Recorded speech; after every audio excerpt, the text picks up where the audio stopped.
Hello, hello, and welcome. Love Wrestling. I am JPJ. He is Matt, and you know what that means? It is another edition of the War Report. A little different this week with TakeOver being the last couple evenings, and us at Love Wrestling having live reactions to those, which you can go see on YouTube and Facebook. So please check those out if you haven't. Those were a lot of fun the last couple nights. So obviously, we'll be back to our normal schedule, hopefully Thursday release, talking about both NXT and AEW starting next week again. But since the last couple nights we've been doing the live thing and we haven't heard your opinions yet, Matt, on TakeOver. What were your general opinions of both nights? What matches stood out to you? Just in general, what were your thoughts on TakeOver? Look, hi, by the way. I thought they were both good shows. They're not NXT TakeOver all-timer shows. I thought that was solid. Night one was the pick of the two for me. I agree.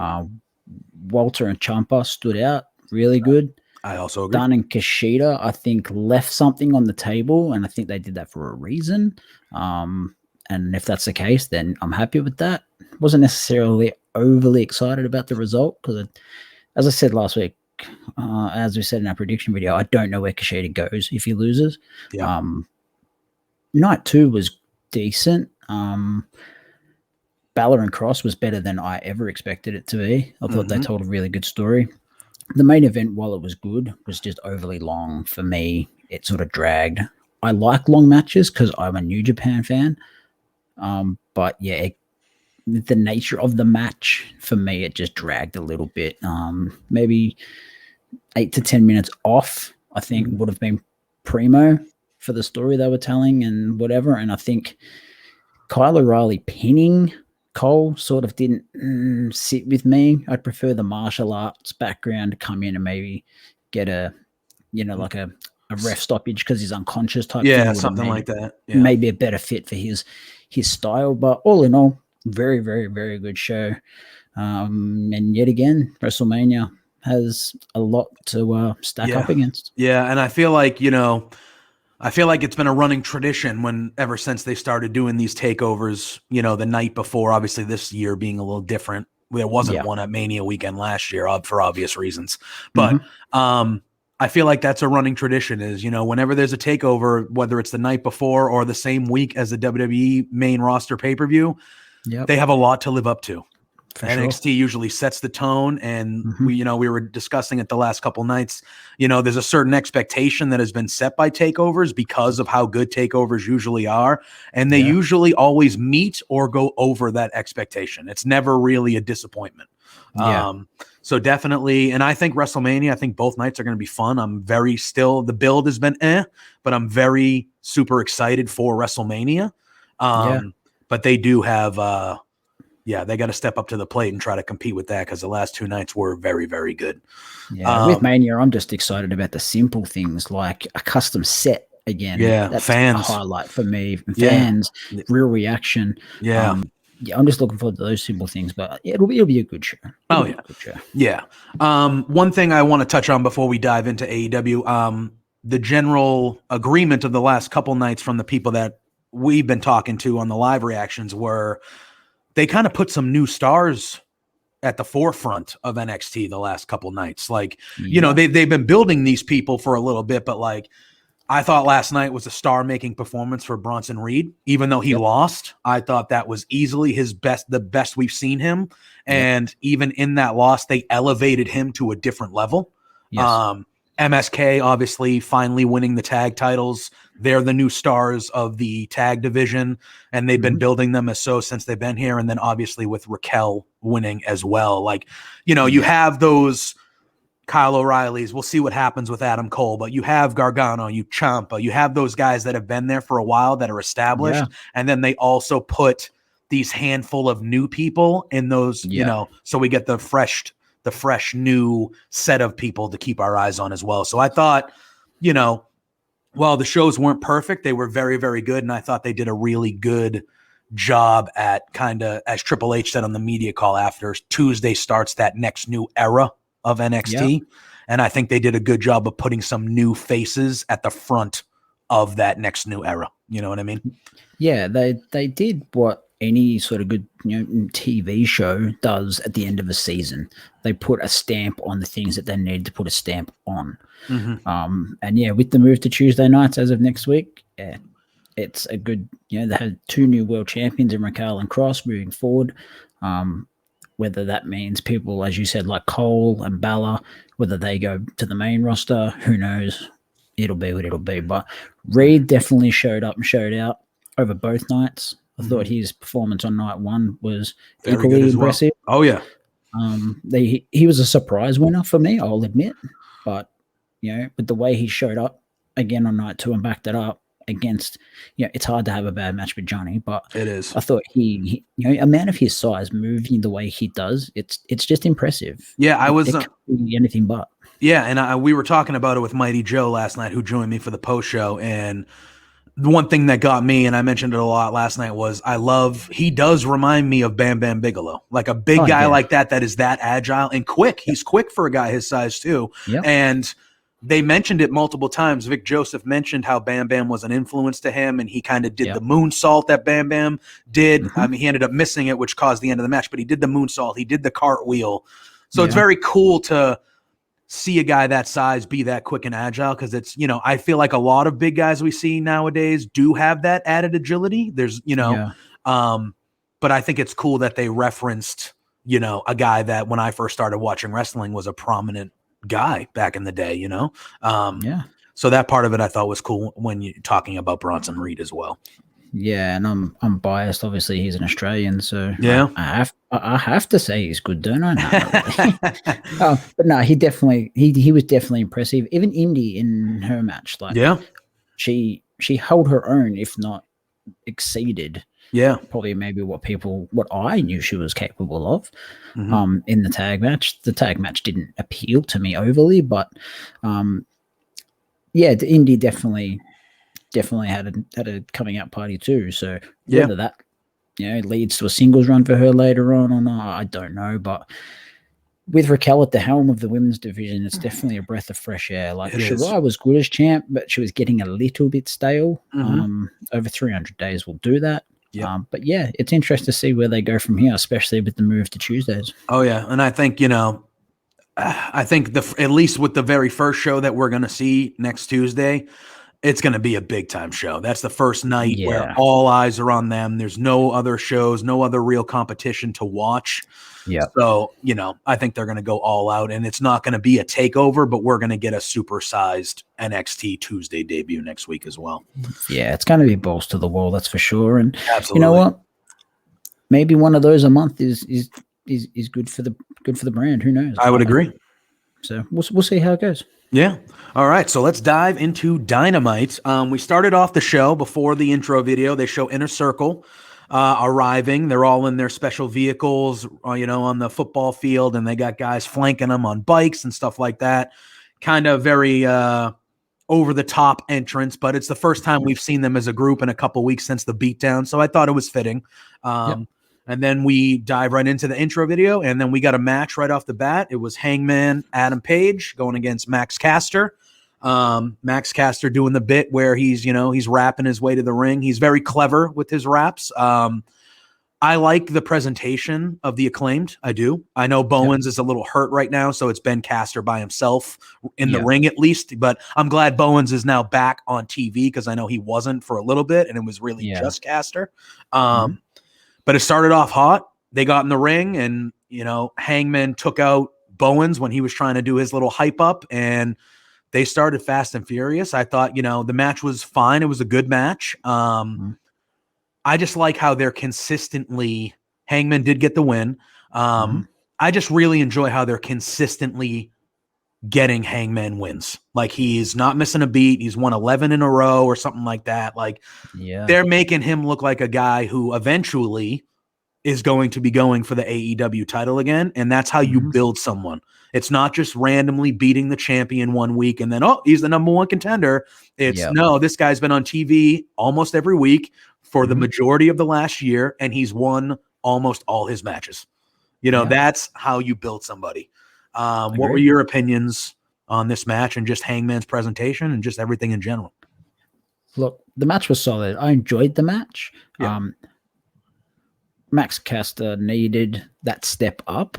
I didn't expect him to win at any point, but when Bowens was continually getting involved, which did annoy me towards the end because I think it was one too many interferences, I thought, oh, maybe he will, sneak a win. But as you pointed out, Hangman consistently get him wins, and they kept on the announcers, commentators. That's what I'm looking for. Commentators continually kept saying he's number what rank, number 2 rank, number 1, whatever he is. They continually kept mentioning it and mentioning it and mentioning it. So it's building to something. All these wins. Hangman will dethrone Omega. I have no doubt about that. Yeah, I believe that's where they're heading. So that's however long it takes to get there. I think that's the end goal there. So I think that's the key to all this. Hangman is the consensus pick to dethrone Kenny, and he's the one the fans want. I personally just hope they don't rush it. I would agree. Don't force it. Let it happen naturally. If that means waiting and trying to make it so that you get to as close as a full crowd as possible for that crowning moment, great. But if it happens naturally before that, let it happen, let it flow. He is the right choice. I agree. But yeah, I've got no doubt the Acclaimed will also continue to grow, and they'll be a top act in AEW for years. I agree. I think they'll be a top act as a tag team, but both those guys eventually, when they go their own ways, will also be single stars as well. Yeah, they're very charismatic. So they are, both of them, very much so. Yeah, like Caster does the rapping gimmick. It's cool. It is what it is. You either love it or you hate it. There's no gray area with it. Bowens, as you said, hurt, but his role as the hype man, I think, is really something that they can build off. Yep. And then, keep them relevant, keep them on TV. I think, solid opener as Dynamite normally does. Yeah. But the Dynamite man definitely won. 100%. Oh, yeah, for sure. And then, it was National Beer Day on Wednesday when the show aired live. So, he had the cooler and he was passing out, I believe, Excalibur called them, what do you call them? Page-wisers, I believe, or something like that. I think he did. So he was passing. I know. Yeah, you can't win them all. But he was passing them out to the crowd and did his, usual cheers at the end. So they kept that going. Yeah. They lumped in National Beer Day. I thought, like you said, right guy clearly won. They are building to Hangman eventually being the one to dethrone Omega. I'm here for it. Hangman has been in my top 5 wrestlers since for a while, for a long time, easily since AEW formed. So I think that's the path to go, and I'm excited to see how they get there because I think that whole story with them as a tag, that whole story's money. So, like you said, don't rush it. Just let it happen. The story's already there, so let them figure it out. Just let it happen the way it's going to happen, and that's going to be when it does get to that point. It's going to be a special moment when Hangman finally gets that. Yeah, for me, Hangman's been hot ever since he had that match with Jay White. Yep. I think it was at the Cow Palace for the US title. That was when he really came into relevance for mine. And he's just a natural fit in AEW. He embodies what they're all about as a company. And he will be world champion numerous times before he's finished. Oh yeah, for sure. But I think his first world title, as we both agree, will come at the expense of Kenny. Yep, 100%. All right. So after that, we have Shivani in the ring interviewing the Death Triangle. And they announced that next week, the Young Bucks will be defending the AEW tag titles against Phoenix and Pac, as they were the number 1 contenders from their Battle Royal win a little while back. And they are interrupted by Orange Cassidy, the Best Friends, and Chris Statlander. And Orange Cassidy says, "Hey, I'm glad you guys are all back. It's nice to see you all together again, but we have not forgot about what happened at Revolution, and you guys you're gonna get it." Then we get Chucky and Trent both have their little words, and they say that, hey, they have the most wins of any tag team on the AEW roster. And I did love how Trent said that. I thought that was beautiful, the way he threw that in there, because that's something that I didn't even know. You know what I mean? So for them to add that in there, and then you do remember, because they have been a tag team for a long time, and they are a great, great tag team. So when they throw those little things like that in there, it just reminds you, and it reminds maybe somebody, Trent was just out for months, so it reminds somebody who maybe just caught on to AEW and hasn't seen much of them. It reminds them that like, oh, okay, these guys have the most wins. Like they must be great. They must be important. Yeah. And I just thought the touch saying whether you're the champs or not, like we remember what happened and you're going to pay for it. Yeah. What were your thoughts on this? Look, if this leads to Death Triangle in any way, shape, or form, whether it's the Lucha Bros or it's Phoenix and Park or it's Penta and Park versus the Best Friends, I don't care. Give me that all day long, every day, 7 days a week for many, many weeks. That's fine. These two were actually heading, like these groups were heading for a feud pre-COVID. And that all got ruined, obviously, because of COVID happened, blah, blah, blah. Yeah. So if they're obviously heading back to it, and that's fine. If they get the tag titles involved because Park and Phoenix win next week, then cool. Yeah. But as I stated last week, that again makes the rankings all convoluted because Best Friends, with Trent being out so long, aren't actually ranked. 100%. Yeah. Granted, Death Triangle aren't either, but they earned their shot. Yeah, at Revolution, and that's fine. I'm cool with that. But yeah, if that's where they're headed, I don't think Death Triangle will win next week. But if that's where they're headed, then the ranking system is just becoming a real mess, and fans are going to lose interest, and they're not going to invest in matches or programs if this is where they're going to continually head. Yeah, and I did like how before, at the end when Pac kind of grabbed the mic and he was like, hey, you guys want to fight with us? He was like, okay, well, you have some work to do. So run off, go get some wins, go do some stuff, and then you can catch us down the line. So I did like how they at least mentioned that, like, hey, you just got back, like you got work to do before you step in the ring with us. So go do some stuff before you kind of step up to our plate. Like we got other things on our mind. You know what I mean? I don't know if that would kind of intertwine with what we're talking about with them being out for so long with the rankings. Maybe they do get some wins back, so they do rise up the rankings, and then who knows when they finally meet. But I do agree with you with the rankings, and we'll talk about it later because I feel like tonight there were a couple promos and just a couple the commentators throughout the night. The rankings were mentioned a lot tonight. Yes. They usually are, but I feel like there was a little more emphasis behind them tonight. So definitely something with rankings we'll be talking about more as we go through the evening. But just to finish on that, for sure. Park and Phoenix versus the Young Bucks next week that's gonna be good. Yes, please. That's gonna be good. And next week's lining up to be a really because this is their first Wednesday by themselves too.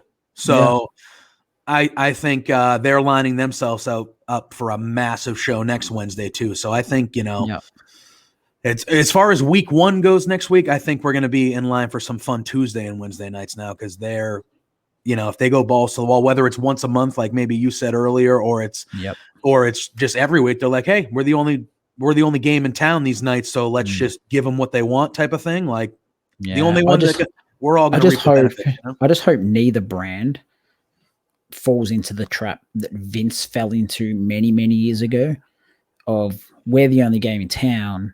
I know the fans are going to watch anyway. So it doesn't matter how good my product is on the screen. Yeah. You still, and I believe AEW won't fall into that simply because they're so new and they're so infant. I don't think they will. And I don't think NXT will either because NXT has a track record of being quality. But that's always in the back of my mind. Please don't fall into that trap. Yeah, I hope not. All right, then we have the Inner Circle. They cut a promo in the ring. Jericho was on fire. Oh yes, man, Jericho. He's such, and obviously, he's considered by many to be one of the best to ever do it, right? So, they've been these dastardly heels for the last however long, and they come out tonight, and he cuts a babyface promo, and right from the jump, I'm bought in. I'm assuming you were bought in. Everyone's bought in. He can just do that on a dime. That's how long he's been doing it. That's how good he is at what he does. I thought this promo was amazing. He ripped on everybody. He called MJF his jerk off friend. Said that, rude. oh, so good. Said the scarf, he stole it from him and it's a shit gimmick, and just kind of just ripping into MJF. He calls Tully Blanchard a third-rate Four Horsemen member. Says he was somewhere in between Ole and Paul Roma. Oh my God. Tremendous. Tremendous. He says that, FTR is great. He puts them over. He says, oh, they're great. One of the best tag teams in the world, but I can't tell who's who. They're interchangeable. I don't know who's Dax. I don't know who's Cash. I don't know this.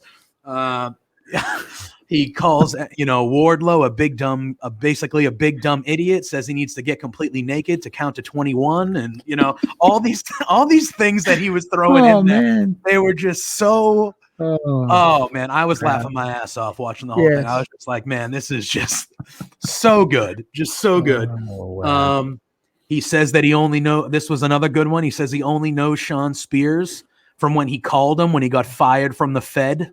So the reference there, and he was on fire. They were letting him go. He said that he mentioned wet dream. He was just all over the place. He was all over the place. But it was all over the place. But the big thing that came out of it was we're finally getting it a year or so later than we were supposed to. But on May 5th on Dynamite, it is going to be the Pinnacle versus the Inner Circle, and we are getting that blood and guts match. How you feeling about this? You excited as I am? How'd you feel about this whole thing in general? This was so good. It was funny. It was necessary. It made sense. It was amazing. Like, I watched the Fight TV coverage, so they came out before the break, and then they had commercial, and then they had the promo. Yeah. I don't know if you see the Fight TV thingo. I didn't see the Fight TV, but they did go. Yeah, so they did come out and go to commercial on TNT when I was watching it. So I'm assuming it was similar, but I didn't see the Fight TV stuff. So the Fight TV coverage stays with them in ring, and Sammy Guevara does cue cards in commercial breaks. Yeah, that was funny. Jericho, because he's so freaking good at what he does, says to the crowd, "Look, 30 seconds before we go to commercial, I'm going to let you know. You're going to come on, we're going to come back, and you're going to be chanting the Inner Circle like you just did." And he was hyping up the crowd the whole time. Oh, yeah. Because that's what a pro does. Yep. So when you come back from commercial, you see, and the crowd is just hot for them. They're already screaming Inner Circle chants. And he hadn't even said a word. Exactly. So, but yeah, the promo made perfect sense. He gave fans a reason to invest and get behind them.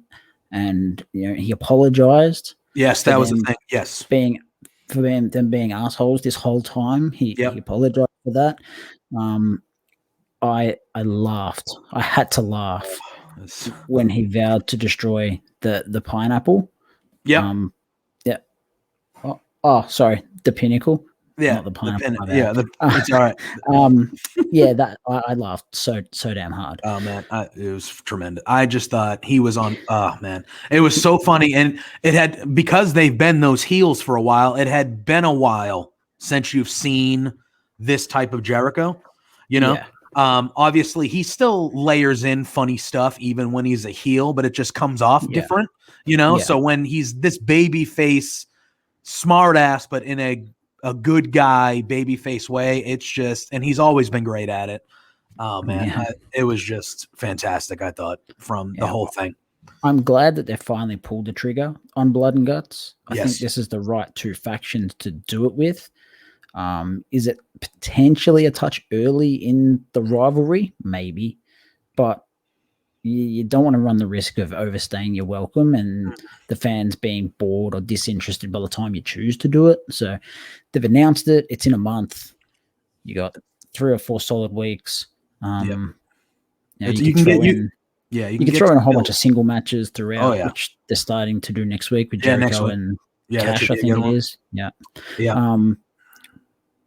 But I've got some more thoughts on the other segment that happened later on. I've got some thoughts on that. But this portion of it, so good. I thought so all too. The sense in the world. Jericho proving again why he's the master of just reinvention, albeit slightly. But he just proves again and again why he is widely considered on many people's GOAT lists because he is very, very good at what he does and has been for many years. That is true. We then cut backstage. We have Dasha with Christian Cage. He puts over Kazarian at first. He says that, people were shocked about how much of a fight Kazarian gave him last week, but Christian was not because he's known him for a long time. And, they start to talk about what's next, and he's interrupted by Taz. And Taz says, hey, a lot of people don't remember, but me and Christian go back a long way too. We've shared locker rooms. We've wrestled with each other, so I know how good he is. And he gives him an offer to join Team Taz. And then right as Christian is about to kind of answer, Taz interrupts him and goes, no, I don't need an answer right now. Just sleep on it and we'll talk. And that was kind of that segment. So I don't know.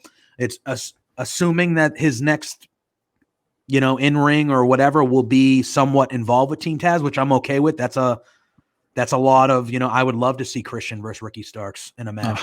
Give me that. Give me that. Stop reading my notes, JPJ. I'm sorry. Reading my notes. Yeah. Yes, all day long for that. Yeah, and I'd be all in on all those guys. Hobbs, Cage. Yeah, all right. Give me a Brian Cage versus Christian Cage match. Let him fight for the last name. I don't care. It's I'm all in on that storyline if that's where they seemingly are going. I know I stole your notes, but what do you, I'm assuming you're as excited for the potential Starks and Christian match as I am. Yeah, it's obvious. Christian is not joining Team Taz. And AEW has a track record. They did it with Moxley and Jericho in the Inner Circle. They have a track record of making you think that even though it's obvious that they're not going to, they have a good track record of making you think that they are going to. And I think that's where we may head with this. It'll be totally different to the Moxley Jericho stuff. But if this leads to Christian versus Ricky Starks down the line sooner rather than later, yes, please. Yeah. If it leads to Christian versus Hobbs, I still prefer the Starks matchup. Christian versus Brian Cage, again, still prefer the Starks matchup. But any of those three would be really good to follow up for Christian on the Kazarian match. But yeah, I'm all for Christian versus Ricky Starks. Oh, yes, yeah, that would be, we don't need to rush it, but if they wanted to throw that on Dynamite in the next couple of weeks, okay, yeah, I'll watch that over and over again if you really want to. Correct. Yeah.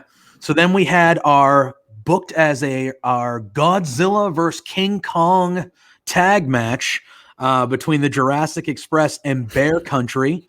I thought this match was good. It was solid. It was a commercial break in the middle of it for me. So we kind of got that picture in picture. I like Bear Country. I've seen them. I'm in Massachusetts, so they, wrestled a lot around here over the last couple of years pre-COVID.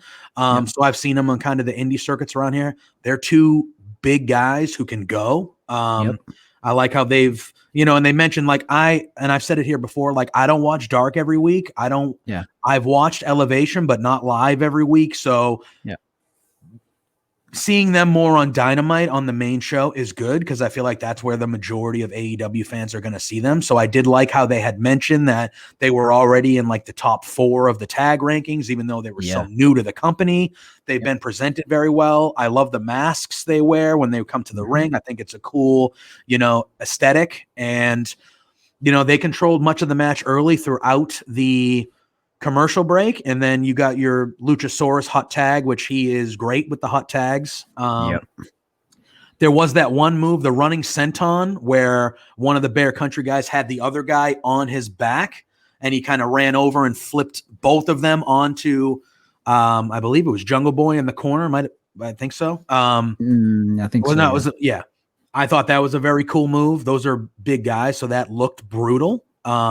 But all in all, I thought it was a solid match. I thought the right team won. Luchasaurus and Jungle Boy Jurassic Express, they should be around that tag title picture. So, yeah, but I had no complaints about this match. Nothing spectacular, but solid as hell. What did you think?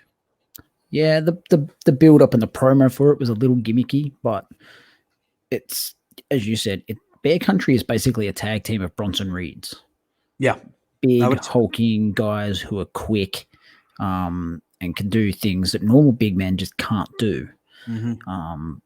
I watched a fair chunk of them in Beyond when they did a lot of good stuff against the Beaver Boys, who, if you don't know, is John Silver and Alex Reynolds. Cool. So that's where they cut a lot of their teeth, doing some really good stuff, and that's probably where they were plucked from, like Silver and Reynolds were. But yeah, this match was a lot of fun. Again, the right team went over, in my opinion. Jurassic Express are a really cool trio. You know, say what you want about Marco Stunt, he does what he's designed to do. Mm-hmm. If you can win over Chris Jericho, you know, in your role, then you know you're doing something right. You're doing what you're asked, and that's what Marco Stunt does. Granted, he wasn't there tonight, but both these teams will win the tag titles at some point. I would agree. I don't know if Bear Country technically signed. That I don't know either. I'd have to look into that. I mean, they've been, Yeah. it seems like they've been there for a little bit now, so I wouldn't be shocked, but I don't know if it's officially been announced or Yeah, I haven't seen a graphic with them saying they're all elite, I haven't you know, seen stuff like that. Yeah. the All Elite graphic or any of that, but Yeah. if they've given them enough wins and they're hyping the fact that this is, you know, number 4 ranked versus number 2 ranked, then You would think they're in the plans. You know what they're I mean? well on their way. Yeah, for sure. Yeah. But again, right team won. Bear Country doesn't lose any steam by losing here. They've got plenty of time for growth. They'll continue to get wins on Dark and Elevation, so on and so forth. My only wonder out of this is where to in the immediate future for Jurassic Express. Yeah. They're number 2, but they're nowhere near the title picture. No. I don't get it. Yeah, I don't get it either. And, you know, we'll talk about the tag champs obviously later involving the main event and kind of what's next for them. But, yeah, I mean, they are number 2, so they're right up there. They are literally right up there in the discussion for best tag teams in AEW. But it seems like I don't know. I would like to see them get to that number 1 contendership and win the titles eventually. I agree with you. I think both these teams are eventual tag team champions for AEW. Yep. But I feel like Jurassic Express should get there soon. I feel like they probably already should have been there at some point. But yeah, I don't know what's next for them. I mean, this is one of those wins where it was a good showcase. They got a big win, so like let's lift them up and like keep them going. But yeah, I'm very interested. I agree with you. I'm very interested to see kind of where they go next. All right, I'll let you. Oh, go ahead. Sorry, I'm just trying to see who the actual number 1 ranked tag team is. Is it still Santana and Ortiz? I honestly have no idea. I think it was SCU, but I can't remember. I think it was Kazarian and Daniels. Yeah. Yes, it is Kazarian and Daniels. They're 8-0 this year. All right. Yeah. Well, there you go. So, then that match, I know we're getting the Death Triangle next week because they won that, but then that match needs to happen. And then we need to start getting, I know the Young Bucks are heavily involved in a completely different angle right now, which kind of makes the tag titles take a back seat, which I'm not too thrilled about. But correct. We need to start rolling because the tag team division in AEW is probably the best tag team division in wrestling. I mean, it's loaded. I'm looking at the rankings here. The Bucks 2021 tag record, granted they're the champs. They're 2-0. And then you got SCU 8-0. They're number 1. Jungle Express 5-0. That would have changed. That's now 6-0. Yep. Butcher and Blade are 4-0. Yep. Bear Country will now be 6-2. Yep. And FTR are 2-0. So the only team in the ranking system to have lost is Bear Country. So like all those teams eventually they need to get those matches in, and whether it's the Young Bucks or it's a new whoever, Death Triangle, maybe, I don't know. But like I would like to see, and again, this is no knock on the Young Bucks, and we'll get into them, but like this is no knock on the Young Bucks. They're the top tag team in that company. Like obviously because of the chance, but just in general, they're the tag team of that company. But like, I would like to see the titles more in rotation and more in just more matches for those tag titles, more teams getting the opportunity. Just in general, I'd like to see more of a shuffling of what's going on with the tag division. Like with the tag division, this is one instance where the rankings theoretically more or less make sense. Mm-hmm. And like if they were to say in 2 weeks' time, we're going to have SCU versus Jungle Express versus Butcher and the Blade, the top 3 ranked teams. None have lost this year, and we're in April. Triple threat tag match, elimination, whatever you want to do. Winner gets winner gets a title shot. I'm more than happy with that. Oh yeah, for sure. Well, yeah, and that's a good idea. That's a way that you get all of them involved, you know? Yeah, because like you got the top 3 ranked teams fighting it out, undefeated 3 teams fighting it out. Bear Country just lost to number 2, and FTR is involved in the blood and guts thing, so you just exclude them, which is fine. But yeah, the tag titles, it's a weird situation. The tag division bats real deep. Deep. Oh yeah. But it's sort of, I don't know, it's sort of stagnated ever since the Bucks beat FTR. It's odd. Yeah, I would agree there. All right, I will let you start and take the reins on this one. What did you think about the QT Marshall promo that we saw next on here? I loved it. I did too. Yeah. I thought it was good. I thought that was the best he's been presented since the beginning. It didn't overstay its welcome. That's the promising thing. If they had to let him drag on and ramble on, it probably wouldn't have hit as well. But it was short, it was sharp, and it was factual. It was. He talked about how he's been mistreated by Cody, and that Cody had this narrative that, you know, he kind of carried QT along with him while QT's been doing all the real work for AEW.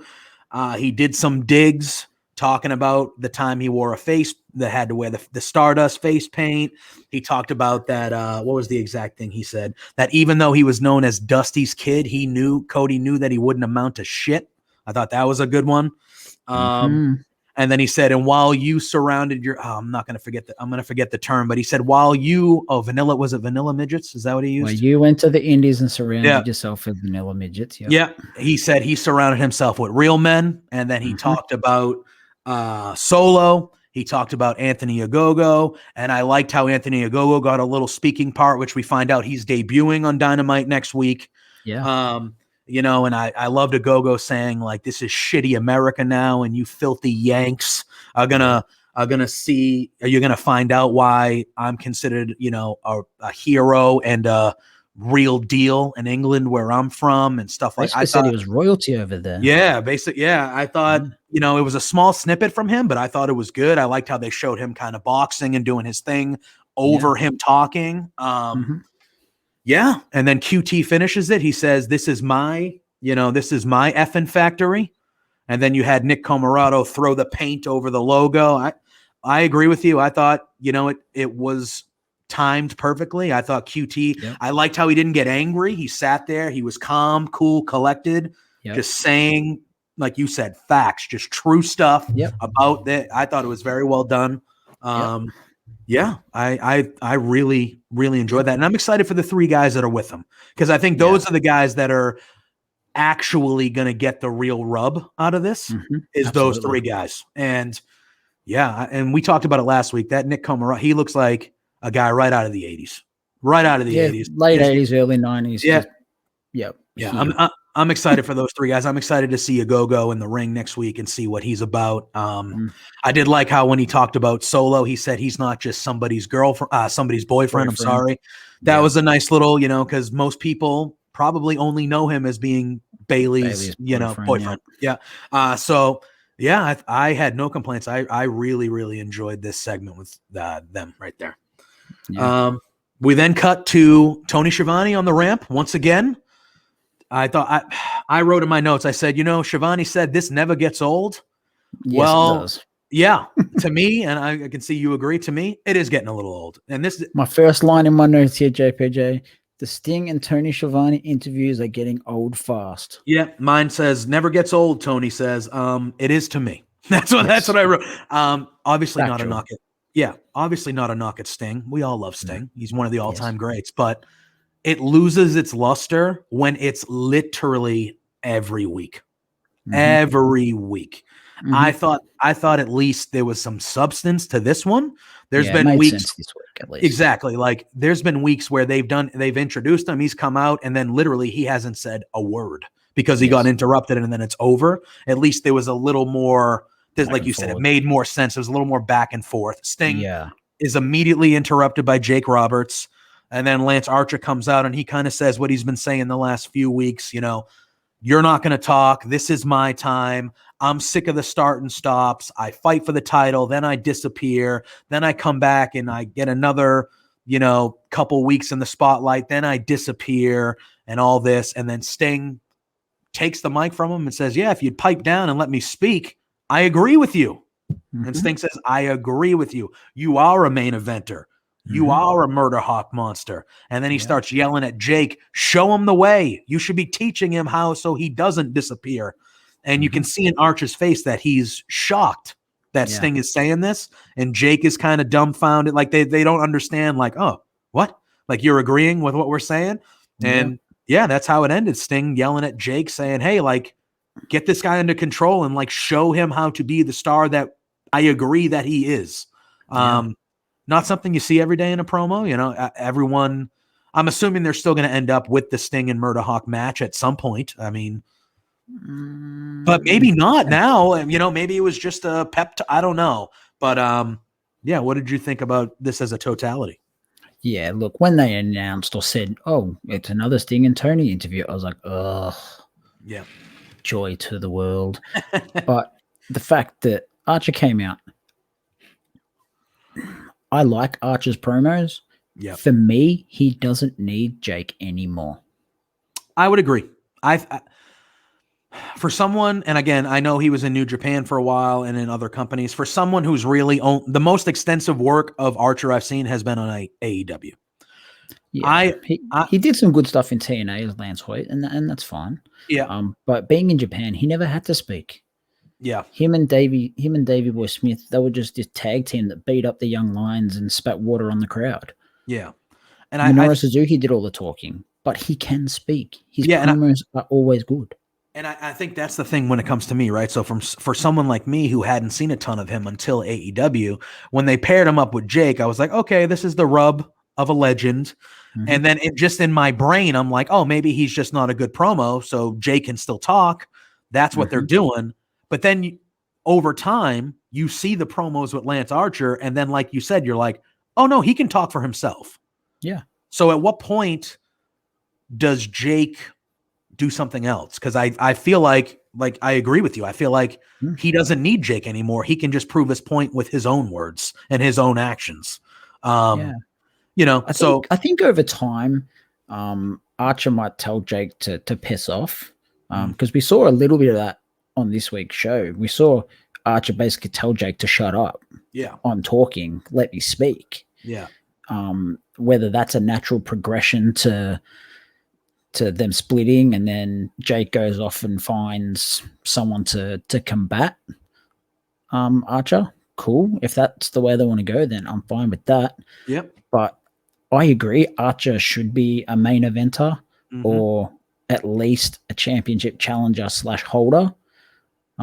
What I would personally do coming out of this, have Archer sort of get in Sting's good graces. You know, Sting agreed with him, get a bit closer to Sting, then all of a sudden, you know, and in the meantime, have Archer get the wins up to get him in the rankings. Then all of a sudden, next thing you know, it's Archer versus Darby. Archer destroys Darby. Yeah. Goes back to the unhinged Archer. You know, Roberts is not there to tell him what to do. He's putting people through the freaking roof again.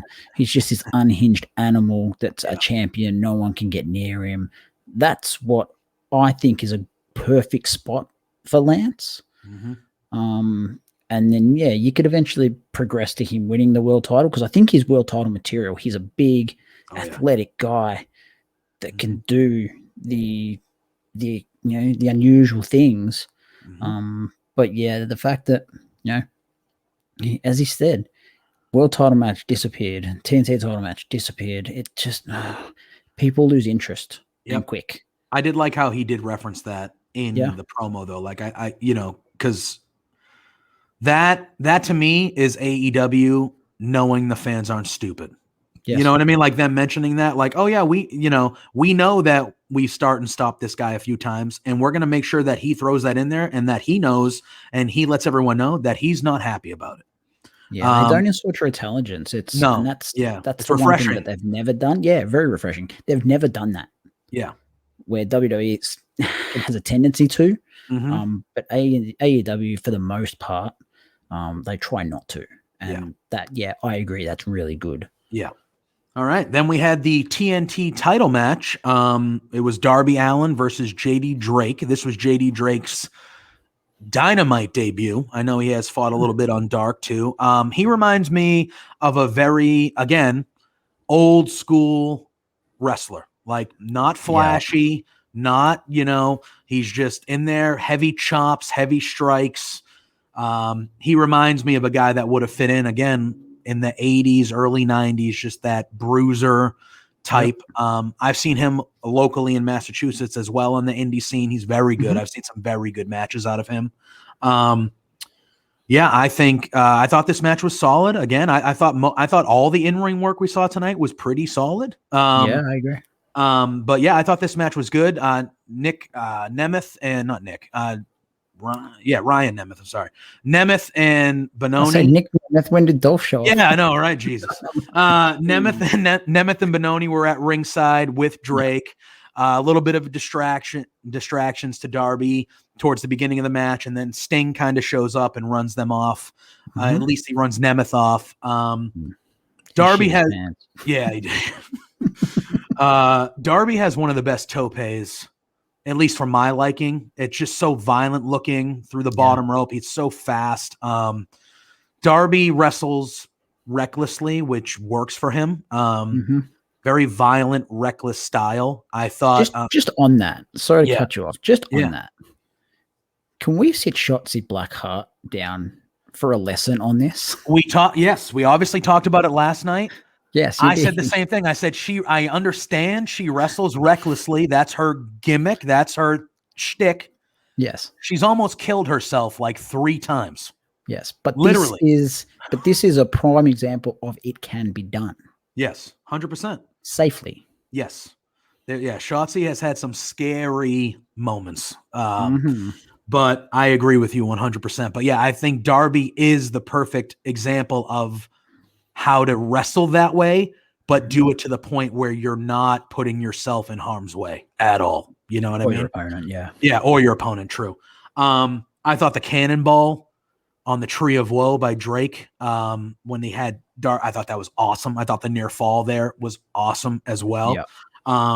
Then you had the Avalanche Code Red, which was just awesome, followed by the coffin drop, and Darby gets the win there. I thought, again, match was solid. Darby's a star. They make him look like a star. He is charismatic. The way he wrestles gets people behind him.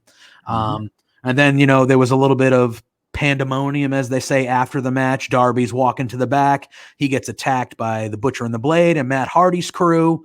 And then they get run off by Sting and the Dark Order.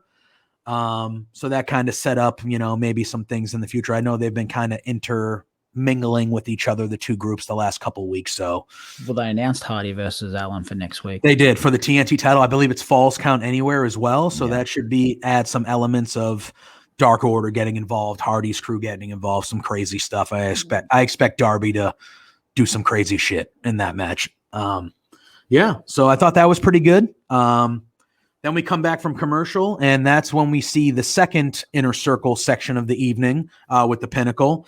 Jericho's backstage, and almost immediately he's attacked by MJF and the rest of the Pinnacle. They drag him out to the ring. He gets spiked pile drive by FTR, and the announcers are like, "Where the hell is the Inner Circle? Nobody's coming out to get him." And then we see that they were kind of locked and bolted shut in their locker room in the back. They start breaking through the door. But they can't get there in time. And then all of a sudden, here he is. Iron Mike Tyson comes out. He gets in the ring, starts going after the Pinnacle. Sean Spears was the guy that got the brunt of the strikes, which I didn't think looked that great, but they were okay. It's from Tyson, so it is what it is. But I thought he could have been a little more snug. I think Spears would have probably liked him to be a little more snug too, probably. Yeah. And then eventually the Inner Circle gets out there, Pinnacle runs off, and then they have the stare down with Tyson and Jericho. Jericho puts his hand out. They seem to be on the same page now, which pisses the Pinnacle off. They start throwing things all over the place. Compared to the first segment, which we both agreed we loved, what did you think about this second half of the Pinnacle Inner Circle storyline? The first part of this segment was fine because I understand that the Pinnacle wants revenge. I get that, and I understand that. I don't need, and I don't continue to want Mike Tyson involved in this. It's not necessary. It feels forced. The program just doesn't need it. You've got 10 extremely talented guys. It's true. Who are going to put on this great program, and they're going to culminate with this first ever big match. What? I don't understand the need to get Tyson involved in this. It just feels forced. Yeah. It just feels forced, and I didn't like his involvement, and he's involved again next week, and I don't need it. I really don't. Yeah, I mean, I understand. I get it. Tyson's still a huge name. I understand, but I agree with you. There's a lot of guys in this feud. There's 10 of them, and they're all good. Yes. I don't see why unless there's something at the end that's going to be like, whoa, oh my God, I can't believe what happened. Yeah. I don't see why he needs to be there. Like, you can just have these 5-on-5 and them just tear each other apart for the next couple months. Whatever you want to do, you can do without adding Mike Tyson to it. I know Tyson and Jericho had the thing months ago when they were the heels, and now he's the good guy. So I get all that. Like, that's all fine and good. But I would tend to agree with you that while it's cool to see Mike Tyson around, cool. Like, yeah, he's a big name, but is he needed here? Could he be doing something else? If you want to have him on the show, could he be doing something else, getting maybe a younger talent over or anything, you know what I mean, than being involved with these 10 guys who are pretty established and who are pretty well respected by fans. And like, we all like most of these guys, Yeah. So I would agree. I don't think it's 100% necessary. I guess we'll have to see where they go to see how it ends. And then maybe we might think differently. But I agree. I don't really see where he fits in, like in the grand scheme of this story. At this point in time, it just feels kind of forced and shoehorned. Yeah. Like the 10 guys involved for me are all quality. I agree. Like Sammy's the future. Oh, he's like, what is he, 23? 23, like super young, 22, 23. 23. Like him and MJF are, and there's a lot of them. Jungle Boy, we've talked about it. Like, there's a lot of young guys that are. Exactly. They're the guys. They're going to be around 10, 15 years from now, hopefully, carrying the company. Hangman in there as well. There's a lot of guys, So you don't need someone like Tyson shoehorned in this. It's a show that they cannot come out and say, oh, we did it for a ratings bump, because what for? Yeah. The majority of people were watching the other show this week. Yes. Don't give me that crap that, we were trying to bump the ratings, because it was never going to happen. It just feels forced and feels odd. Yeah. I just didn't like this portion of it. Yeah, I would agree. I agreed with you in general. Like, I liked the beatdown. The beatdown was deserving. He had run them through the ground, making fun of them all earlier. Like, of course they want to beat the shit out of him. You know what I mean? Right. So like that part made sense. And then it just kind of got a little convoluted for me. Yeah. For sure. Then we see Britt Baker in the back with Shivani from earlier in the day. Again, now this is where she starts talking about the rankings, I'm sorry, which I like. She talked about the ratings a little bit too, but she basically says that she had a message for Tony Khan and that he should give the people what they want. And what they want is the Doctor and a title match for the women's title. I agree. And then Shivani calls her and says, well, you're only number 4 in the rankings and blah, blah, blah. And she says, well, I'm sorry that I had to spend the last 2 months making the women's division relevant. Like, that's not my fault. And she was like, it shouldn't just be about the rankings. The rankings are stupid, she says. She says that, being a star and demographics and merch sales should go into it too. And that she's the top star of the women's division and she needs to be in that world title picture. And I agree. This is another thing where I have a small complaint with the rankings because I don't know how Britt Baker, A, isn't the champion already. But if she's not the champion, which she isn't, how is she not the next person in line for, like, she is the star of this division, 100% in my eyes. And yeah, she needs that title. She should be carrying that title and carrying this division with all this good female talent that they have showcased very well lately. Yeah. Yeah, I think it's time for Baker to get that title. And I like this interview, her calling Tony on his shit and like saying like, hey, like, let's go. This is what I want. This is what the people want. Like, make it happen. Screw the rankings. Just make it happen. What'd you think? One thing I've liked ever since Baker has turned heel, I've really enjoyed that she's become one of those heels that, as I stated earlier, speaks facts. And there's nothing worse as a fan than when a heel speaks facts. But she's not a normal heel. People still gravitate towards her. Yeah. And one of the facts she spoke, as you said, the fans want and need her to be champion. Yes, we do. Yes, we do. I would agree. Like, everyone stated that Baker versus Rose's feud should have been the world title feud. And I would have been happy with that. Yep. Granted, their lights out match was unsanctioned, so you can't have a title match unsanctioned based technically. So I was fine with that portion of it. But while Sheeta is very good, Baker is equally as good. Oh yeah. And if you had told the majority of wrestling fans that when she was the number one signed woman when AEW was built, people would laugh at you. Yep. People laughed then, and yeah, they just laughed. Yeah. Me personally, I didn't know much about her when they signed her. I knew who she was. I went to All In, so I saw her in that 4-way, which was a great match. But I didn't know much about her. So when she was the first signing and they hyped her up big time, I wouldn't say I was one of the ones laughing, but I was kind of like, okay, like I just don't know much about her. But fast forward now, a year and a half later, and in my eyes, it's not even close. Like, she is the star of that division. Like, and there's a lot of other good talent, but to me, she's far and away at the top of the mountain there. Yeah. And the sooner she gets the title, the better, because she should be leading the way with that belt, Yeah. And I think AEW as a whole is a better place when they have heel champs. Oh, yeah. I don't necessarily see Omega as a top heel. For me, he's a forced heel. Jericho as the initial champion of AEW, for me, was when Dynamite was at its best, because I think the show ran better as, people like Cody and that chasing Jericho, the shit heel. And that's where I think the AEW women's division probably needs to be at right now.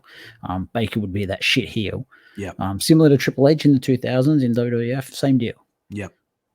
That's where I think it needs to be. But I really like with these promos, not only is Baker elevating Dark and Elevation, but that was good putting too. herself over. Yeah, she puts herself over. So it's a triple whammy with these. She does them really well. Yeah, you're right.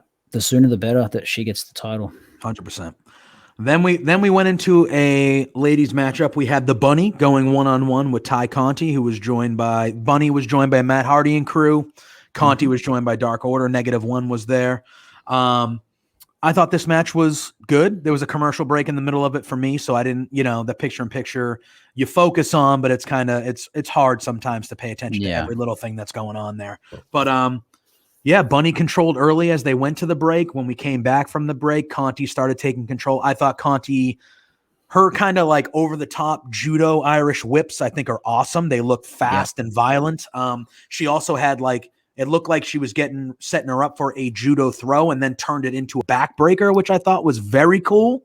That's part of her regular arsenal. I really enjoyed that move. It's good. Yeah, very good. And then, it kind of started to break down towards the end. Dark Order and Hardy and crew started getting at each other on the outside. Yeah. And then Bunny grabbed the kendo stick like we saw the week prior, which we had issues with Ty Conti taking the pinfall last week. She then gets kind of halted off by Sheeta, who was at ringside awkwardly with Dark Order for some reason.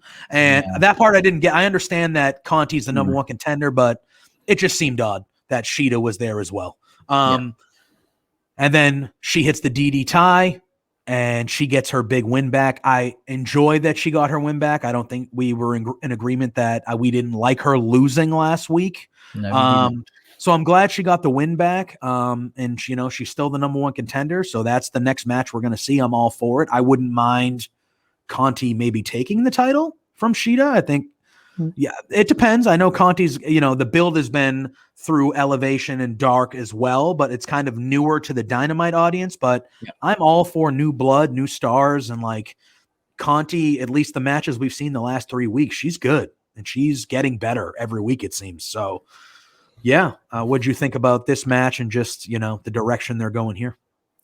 These ladies got a fair chunk of time, to be fair.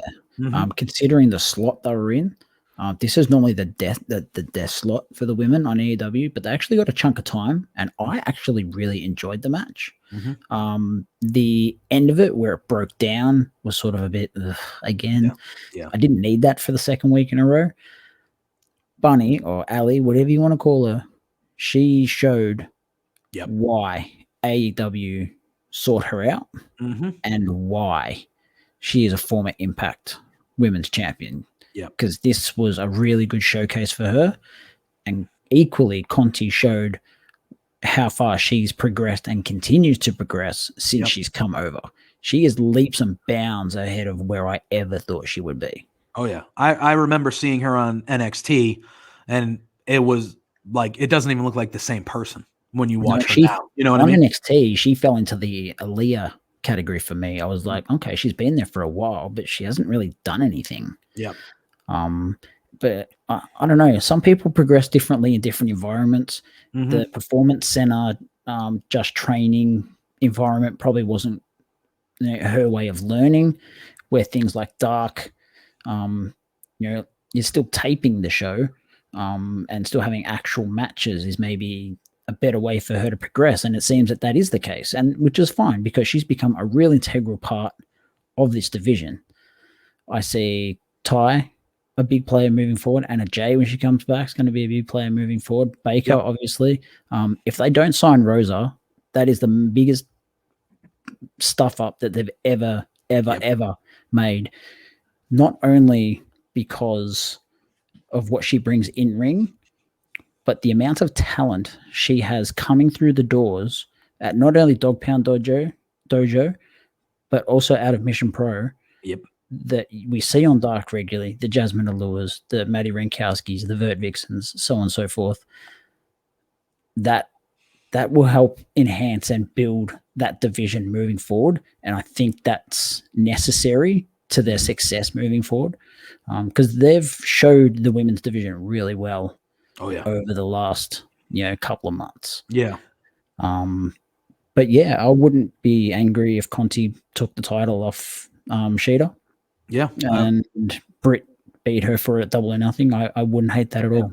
And then you can I know they had the big no holds unsanctioned match, a couple weeks ago, but like when Britt finally gets that title, whatever route they go, like people are going to be clamoring to see her and Thunder Rosa again for that title. Like that is, man, so it's like, well, they're one-on-one. There has to be a trilogy somewhere.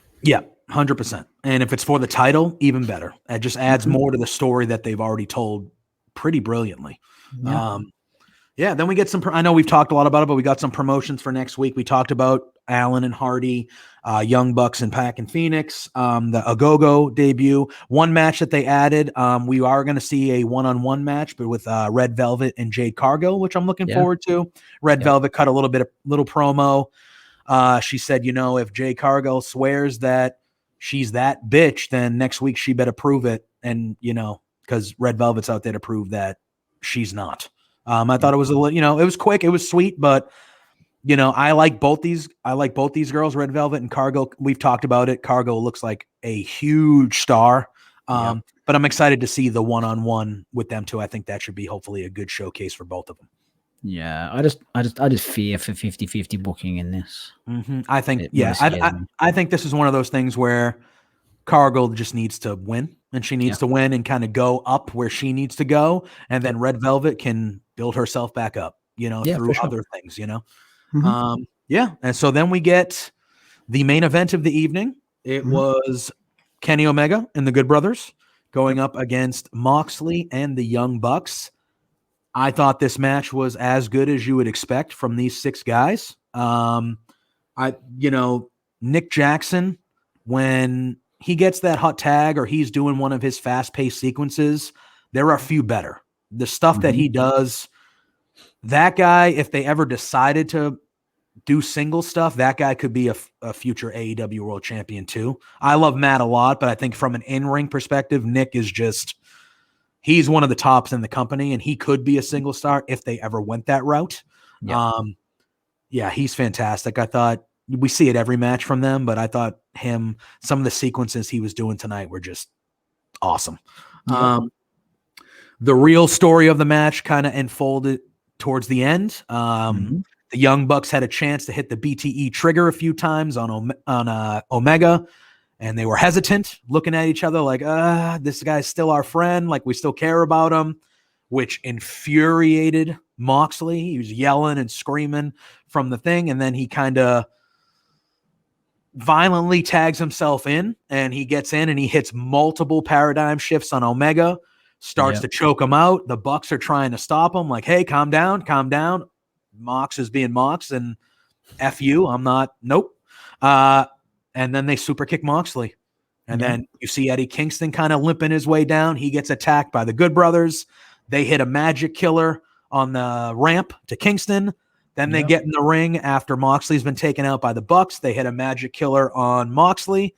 And then Omega, who's basically unconscious at this point, they just drag him over Moxley. He gets the 1, 2, 3. And then we see Callis come off. Callis was on commentary, as he has been routinely for Omega's matches lately. He gets in the ring. We kind of have the Elite back together a little bit, and they're staring at each other. The Good Brothers kind of hold Moxley up and kind of show the Bucks like, hey, prove it to us that you're with us. Like, do it. And you can see the Bucks looking at each other. They're hesitant. They don't really want to do it. And they end up double super kicking Moxley. And then we kind of go off the air with Omega trying to do the too sweet, but Matt Jackson kind of being like, no, let's just hug. Mm. And they hug and go off the air. It looks like the Elite or the Super Elite is back together, but it still showed some hesitation from the Bucks. But I think that was the real story of this match. The match was very good. Yeah. What did you think about everything that kind of unfolded here? Yeah, the match was solid. It was good without being great. Yeah. If that's what you want to say. Look, with the caliber of 6 guys in the ring, I don't really think Gallows is anything special, but the other 5 guys in this match are very good. Mox is box office. Oh man. Every time he steps into the ring, he demands your eyes. The Bucks, yeah, I love them as a tag team, but yeah, they love them or you hate them. Or you tune in to see them lose.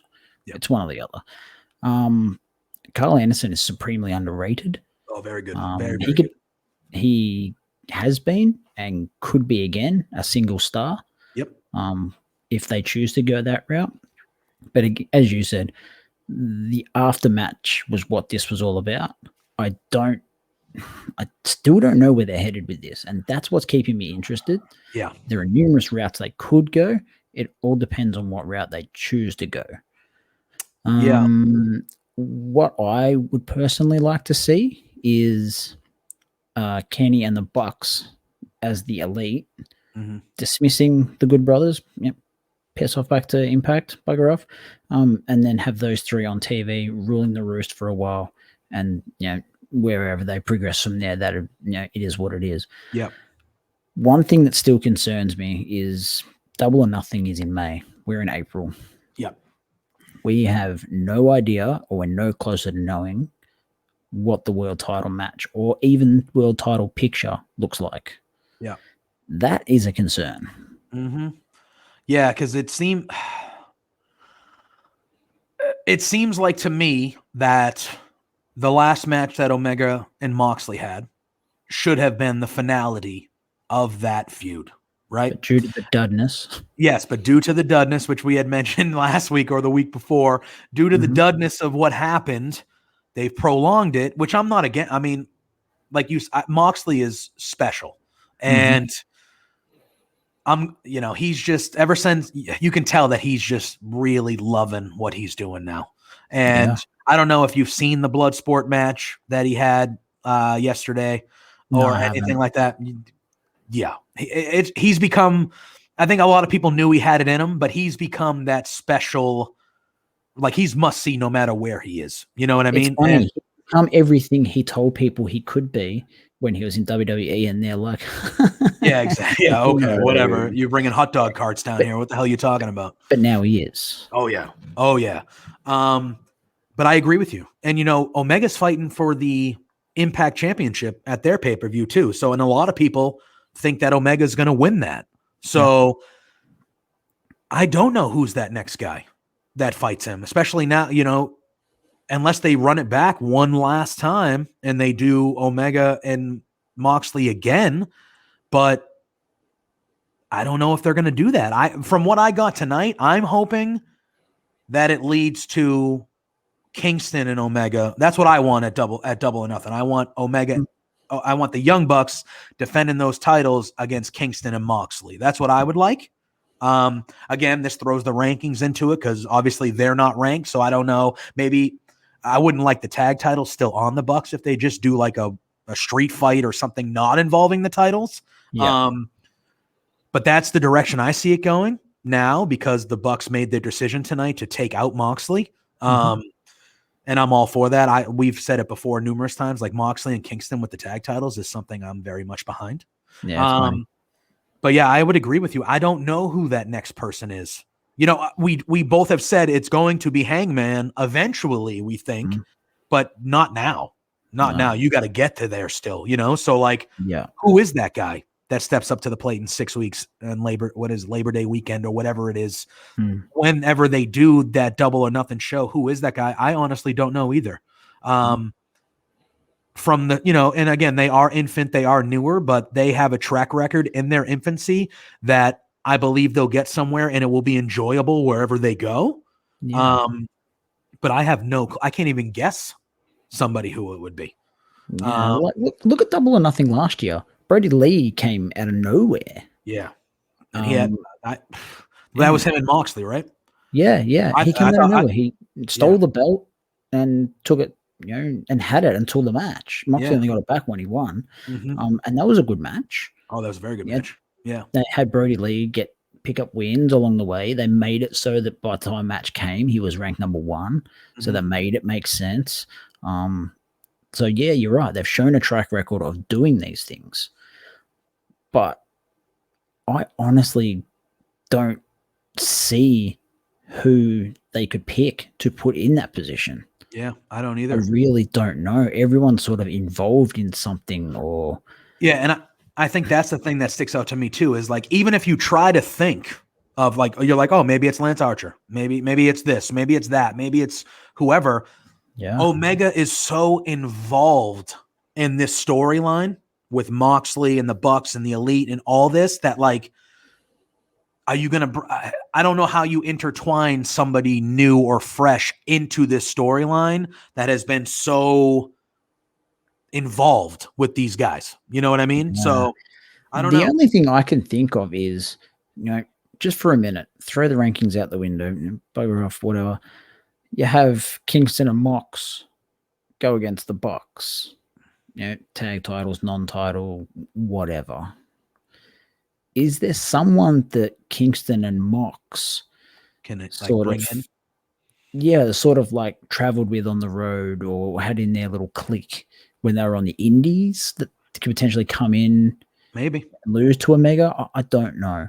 Yeah, I don't either. That's an outside the box sort of thinking. Whether Omega he's going to Impact and he's going to challenge for their world title. Is Rich Swann going to come to AEW at Double or Nothing and challenge Omega for the AEW title? We don't know. Yeah, you don't. That wouldn't be a bad. Omega wrestling on Impact shows. Obviously the Good Brothers are technically Impact talents, so we've seen them basically weekly. But other than that, we haven't seen a lot of Impact crossover on Dynamite. So maybe that is it. Maybe it is Swan coming back and saying, hey, I want a rematch, whatever. Or maybe it's that, or maybe it's somebody else from I don't know. But they're going to have to kind of figure it out soon, because if they, you know, you got to have a world title match at one of your main 2 pay-per-views, and Double or Nothing is one of their big 2 with All Out or All In, whatever, you know. So yeah, we're going to have to see where they go. Yeah, I mean, I would love to even strike up a guess of who it could be, but I honestly have no clue. Like you, I don't know where they go, unless it's just one last time, Moxley and Omega. I have no want or need to see Moxley getting pinned by Omega again. I agree. I would agree with that. I think, yeah, I would like to see Moxley get back on track and get the wins that he, you know, he's 31 after tonight. He's 31-3 or something ridiculous. So like, you know, he wrestles a lot. He wins a lot. Like, he obviously should be a title contender or in that top 2 probably all the time. But I don't want him to just be up there so he just loses every time that he has a title shot now. Like, that's not what I want. You know what I mean? So look, don't get me wrong, Moxley will be champ again. Oh yeah. And I hope he gets the run he deserves, because his run was good, but it was hard to judge because they were at Daly's place the whole time. There was no crowd for him. He had no reaction, so on and so forth. So he sort of deserves, similar to McIntyre in WWE, he sort of deserves a title run where he's got full-fledged fans. And that'll happen in time. You know, over in America, it's obviously COVID's obviously still prevalent. To some degree. It is. Yeah. See, whereas over here we're allowed, you know, crowds at sporting events. Like, I went to a sporting event the other week and we were allowed 50,000 people. So nice. Yeah, it different places, different rules. Obviously, the world will find a balance in time, and Moxley will find his balance in time. But you're right, Moxley needs to win. He needs to keep winning. People piss all over the fact that he appears on Dark and Elevation from time to time. I like that. But look at who he faces on those shows. It's, you know, you see Moxley on the bill, you're going to watch. Of course, yeah. That so puts gets eyes on a younger talent. Yes. Happy days. Yeah. That's what, you know, he's not only there to just be the star that he is. He's there to promote like, he works for that company, and him being on those shows and fighting younger guys, or at least getting more eyeballs onto the show so people see the other younger talent. Yeah. That is equally as important to the stories that he's involved in my eyes. Like, I don't understand why people would think that him being on Elevation or Dark is a negative thing at all. Like that. He wouldn't say it that way. No, of course not. He's come from a very structured system and borderline robotic, you know, sausage factory, basically. Yeah. To AEW, where he has the freedom. He can go do the blood sports, and his promos are unscripted, and you know, he gets to sort of portray the character that he's always wanted to portray. If a byproduct of that is him paying the company back by doing the occasional dark match against a younger talent that he's going to handily beat, you know, 9 or 10 out of 10 times, he has no problems with that. No. And why would you? Correct. It does. Yeah. I don't know. He's a student of the game. He gets it. Yeah. He's not, he if you hear him talk, he's a bit laissez-faire. He not much phases him. It's hard to get a lot out of him, but wrestling is his passion. When he talks about wrestling, he has a different tone in his voice. It's the same tone as when he talks about his wife or his family or things that he loves. Yes.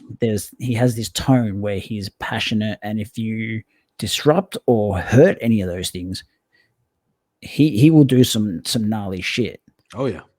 But so you can always tell when he's impassioned, and that's why his promos in AEW for me have always hit so much harder than sort of 7 or 8 out of 10 of the promos he did over in WWE, because he was so scripted and sort of like a caged lion with a lot of what he said. You can just tell his passion comes out more. He doesn't sound as he's not robotic. Yeah. He's not robotic. I would He's very agree. passionate about what he does. He wants the company to succeed. He believes when he was world champion, he believed that he was the world champion. And that's what you want. I agree. Yeah, so that wrapped up Dynamite. I thought, as most of them are, another very good, solid, very good show. Yep. I also like, there was good stuff that happened throughout, but they knew that they were probably going to be the show that wasn't watched by most this week. So they didn't do anything besides the Tyson stuff. They didn't do anything super over the top. I think they kind of understood what this week was going to look like for them, but they still put on a hell of a show, still continued storylines. Overall, I thought it was a really, really solid show, and I'm excited about next week and how things are going to be a little bit different with the Tuesday night NXT and now AEW by themselves on Wednesdays. I'm excited. I think we're in line for some really good wrestling, which we've seen from a long time from both these companies, NXT and AEW. But I'm excited for them to have their own nights, their own shows, like differently, and it should be very good. It's funny. As a kid, Christmas only came once a year, but now as a 35-year-old adult, Christmas comes several times a year. Yeah, right. It's awesome. It's why we love wrestling, right? Because it makes you feel that way, and it makes you feel like a kid sometimes still, and you're like, man, this is why I've loved this stuff for 20, 30 years. Being here talking about this shit with you also makes me feel good too. Oh my God, I love it. It's happy days. Yeah. All right, Matt. What else you got on tap this week? Anything to plug? Are you going to be involved in any of the wrestling? Right? Are you involved in one of them? Night 2? Maybe? Night two. I believe you're going to be with me as well. Yeah, I think I'm doing night 2 as you, well. and I think we got Vanessa Mighty as Joe. well. Yeah, maybe No, I know. Vanessa. Yeah, we might have 4. I'm not sure. Yeah, but I know you and I will be there. 100%. So you get the franchise team on night 2. We'll be live like 10 minutes. Yeah, within 10 minutes after the show, depending on when it goes up. Event. So the main event of night 2, the triple threat, will be fresh in the old up here. So it's gonna be good. Yeah, that's where I'm at this weekend, or it'll be Monday for me, but that's where I'm at. I'll be live post show night 2. All right. Got a Twitch exclusive coming soon. It's going to be a regular thing. Just working on that with good old Spenny. But yeah, otherwise I'm back here with your fine self next week, sir. Sounds good. Yeah. Make sure you are paying attention to what we are doing at Love Wrestling. We have a post show tonight after SmackDown. It's Friday where I am. So we have tonight after SmackDown, we have live coverage and Wrestling Reacts. Both nights of Mania, like Matt just said, him and I will be involved in the panel on night 2 after the triple threat. That'll be very, very excited. Follow us, support us on YouTube, Twitch, Facebook. We got a lot of good stuff happening at Love Wrestling, and there's a lot of more exciting stuff coming down the pipeline. So thank you for joining us today. He is Matt. I am JPJ, and we will see you next week for the War Report.